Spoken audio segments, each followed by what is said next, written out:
Mga kasayan, lalagay tayo ng signal light sa tricycle o sa kolong-kolong. Ito siya kasayan ha.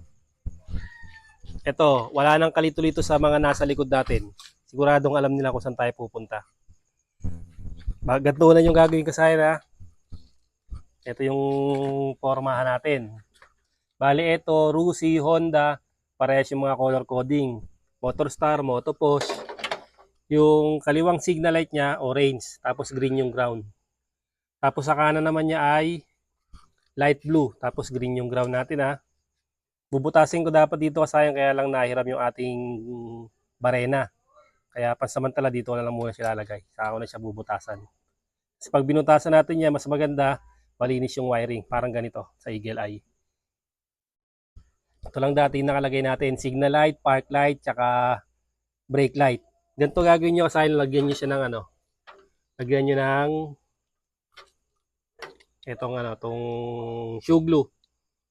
Kasi pag pinutol niyo yan, para pagka umulan, hindi siya magdidikit yung positive at negative. Hindi siya masisira. Kumbaga sa kawang ganito. Yan, nilagyan ko na to. Yan na. Pag pinutol nyo rito, sarado. Para hindi pasukin ng tubig, hindi siya magdidikit. Pati yung gilid na yan, no? Halimbawa, itong gilid nilagyan nyo. Ito ha.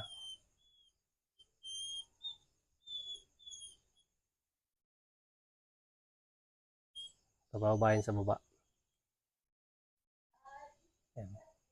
Umabot na rito ay no. Papaganon niya. Pagka nilagyan nyo rin dito, pinatakan nyo rin dito, bababa rin siya yun sa gilid ay no. Umabot na sa baba kaya mayroon tayong dumikit dito. Para sigurado na hindi papasukin ng tubig. Kahit magkaulanan, magwashing, hindi siya pasukin. Kasi ito, wala tong kalito-lito kahit bagong nagmumotor kasi ang mga kadalasan nalilito rito yung mga bago pang nagmumotor, yung mga kabataan. Kasi hindi nila alam pag may mga ganitong mga signal light kung saan pupunta. Sabi pa sa nag-comment ay para daw hazard, malilito raw yung mga matitinong driver. Siyempre, hindi pa niya alam yung kalakaran sa kalsadahan. Ito dapat talaga tinitingnan diyan. Ito yung titingnan niyo sa sa tricycle o motor o kolong-kolong kung saan siya papunta. Pero kahit naka-signal yan, yung iba, hindi ka rin pwedeng magkumpiyansa kasi yung iba nakakalimutan lang. Akala mo liliko, yung pala nakalimutan lang. Nakakanan siya pero sa kaliwa siya pupunta. Kaya ito, pag naglagay tayo ng ganito, automatic wala na silang kalito-lito dyan. Alam na kagad kung saan siya pupunta. Kahit sinong bagong driver kasi meron na siyang naka-arrow na kung saan pupunta. Ito siya ha.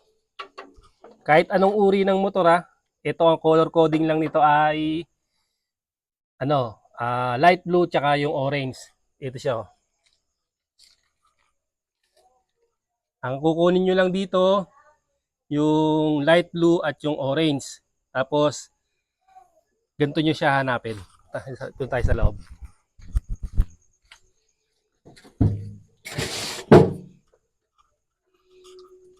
Ang ground nito ay kulay green. Itong test light natin, ilalagay lang natin sa negative or body ground. Siya ba? Lagay natin sa body ground. Tapos, buksan natin.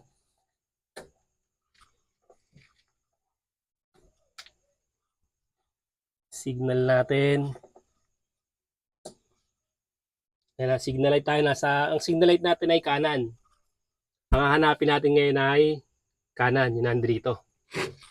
Ito siya ha. Tingnan nyo ha. Nasa ground tayo. Naka-signal tayo sa kanan. Ito kasi iba na yung kulay eh. Pero ito, light blue. Yung kanan ng Rusi, Honda, Motorstar.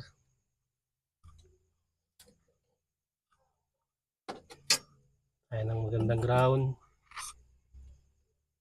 Ito.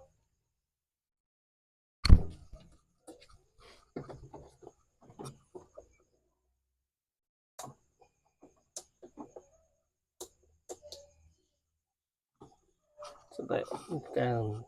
Kanan. Ito yung ground natin ha. Yan, tingnan mo yung sa likod ang kanan, yung kanan. Dito sa may likod, pakita mo yung ano. Kaya kasayang kanan siya ha. Ito yun.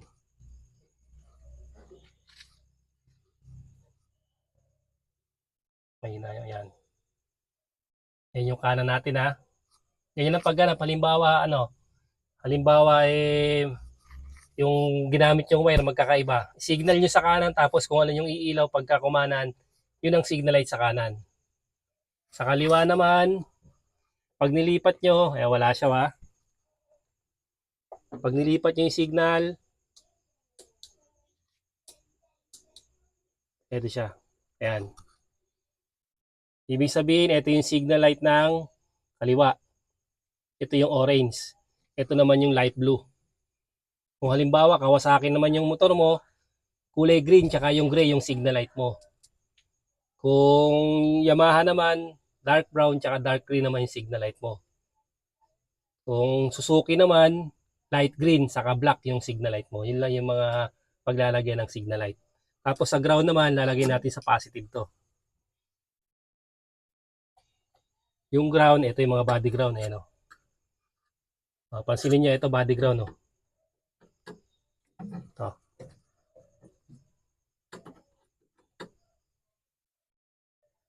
Yung body ground natin. Ito, diretsuin natin to. Ayan, oh. Ground. Tapos ito yung body ground natin. Ayan, diretsuin natin tong body ground. Ito. Ito yung ground natin. Ayan, ibig sabihin, ito yung signal light natin. Pasok mo isang ganito.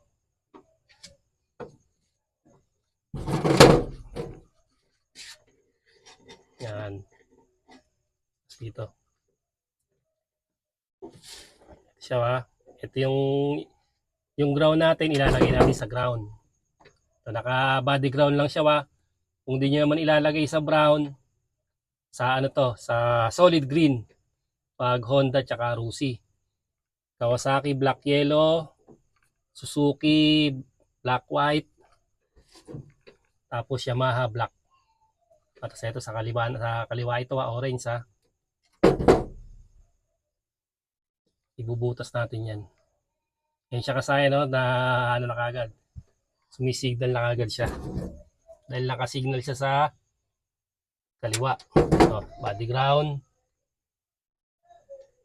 Tapos signal light ng kanan, light blue.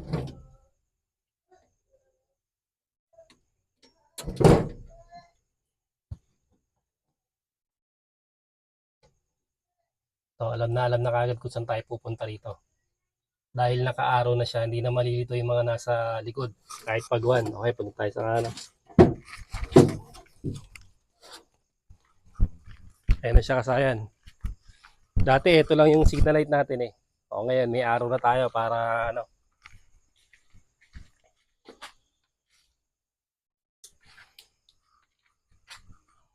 Ayan. Kanan. Kaliwa.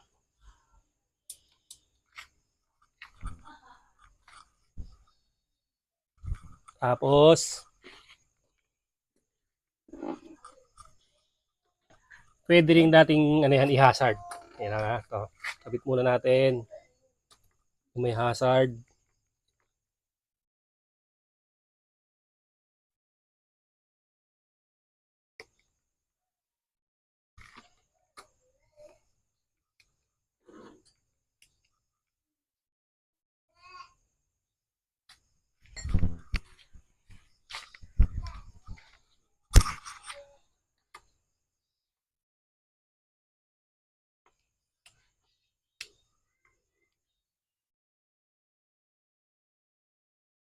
Yan siya kasayan.